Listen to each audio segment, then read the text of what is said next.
Pemirsa, akibat pandemi banyak kegiatan kesenian ditiadakan karena berpotensi mengundang kerumunan. Hal tersebut bukan menjadi halangan para seniman untuk tetap berkreasi. Terlebih lagi dengan kehadiran ruang media digital, para seniman dapat tetap aktif berkesenian melalui media virtual.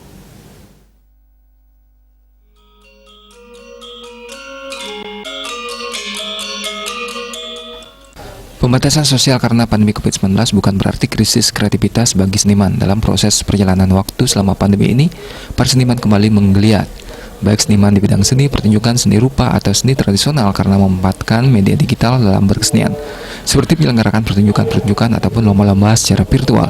Hal tersebut menunjukkan bahwa seniman maupun pelaku seni dapat tetap produktif di tengah sekat pandemi saat ini. Seniman sekaligus dosen isi dan pasar Wayan Sutirta mengatakan media digital memang harus dimanfaatkan dengan baik terlebih di tengah situasi pandemi saat ini guna menunjang eksistensi para seniman dalam berkesenian.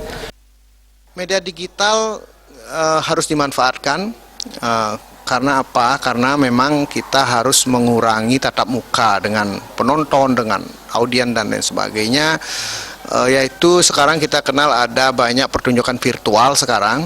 Nah, itu yang sedang banyak digarap oleh teman-teman seniman sehingga mereka tetap bisa eksis dalam mengarungi dunia seni yang mereka geluti. Jadi dunia virtual itu sangat penting saat ini untuk bisa kita jalankan ke depan dalam rangka melestarikan dan juga mungkin tanda kutip menghidupi seniman yang bergelut dalam dunia seni tersebut. Selain itu, pandemi memberikan ruang dan waktu bagi para seniman maupun pelaku seni untuk melakukan introspeksi diri dan meningkatkan kemampuan dalam menciptakan karya seni yang lebih inovatif.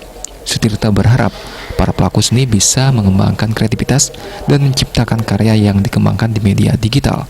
Karena dengan adanya seni virtual, karya seni yang disuguhkan dapat disaksikan di seluruh dunia dan memungkinkan para seniman dapat berkomunikasi dengan para seniman lainnya dari berbagai belahan dunia. Eka Yana dan Sukma, Bali TV.